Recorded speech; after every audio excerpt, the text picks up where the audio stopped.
கடலூர் மாவட்டம் புவனகிரியைச் சேர்ந்த வழக்கறிஞர் வாசு என்பவர் ஒரு வழக்கை தாக்கல் செய்திருந்தார். அதில் குழந்தைகளை பரப்புரைக்கு பயன்படுத்துவதை தடை செய்ய வேண்டும் என அவர் கேட்டிருந்தார். இது தொடர்பான விவகாரத்தில் குழந்தைகளை தங்களுடைய கட்சிக்கு வாக்களிக்க பெற்றோரை நிர்பந்திக்க வேண்டும் என விஜய் தேர்தல் பரப்புரையில் பேசியிருந்த நிகழ்வு விஸ்வரூபம் எடுத்த நிலையில் இது தொடர்பான வழக்கு என்பது நீதிமன்றத்தில் தாக்கல் செய்யப்பட்டிருக்கிறது. இது தொடர்பான மேலதிக விரிவான விவரங்களுக்கு செய்தியாளர் ரமேஷ்குமார் இருக்கிறார். ரமேஷ்குமார், விவரங்கள்.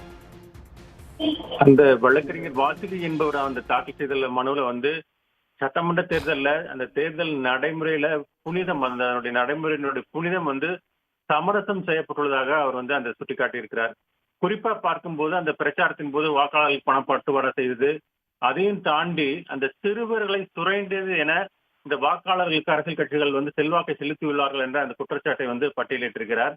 அது மட்டும் இல்லாமல் கடந்த ஏப்ரல் 21 சென்னை நந்தனம் OMC மைதானத்தில் பிரச்சாரத்தில் ஈடுபட்ட தாவேகா தலைவர் விஜய் தாவேகாவுக்கு வாக்களிக்கும்படி பெற்றோருக்கு அழுத்தம் கொடுக்க வேண்டும் என குழந்தைகள் மீது உணர்வுபூர்வமான செல்வாக்கை செலுத்தியுள்ளதாகவும் அவர் குறிப்பிட்டிருக்கிறார்.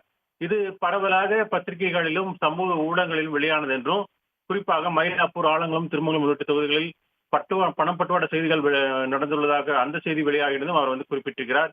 இருந்தாலும் இது குறித்து தேர்தல் ஆணையம் நடவடிக்கை எடுக்கவில்லை எனவும் அந்த மனுவில் தெரிவித்திருந்தார்.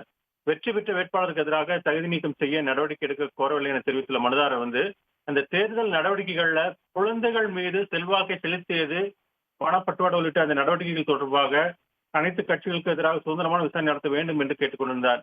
இந்த நிலையில தான் இந்த வழக்கை விசாரித்த நீதிபதிகள் CR சுவாமிநாதன், V லட்சுமணன் அமர்வு மே 23 பதிலளிக்கும்படி தேர்தல் ஆணையம் மற்றும் தாவேகா உள்ளிட்ட கட்சிகளுக்கு உத்தரவிட்டிருக்கிறது.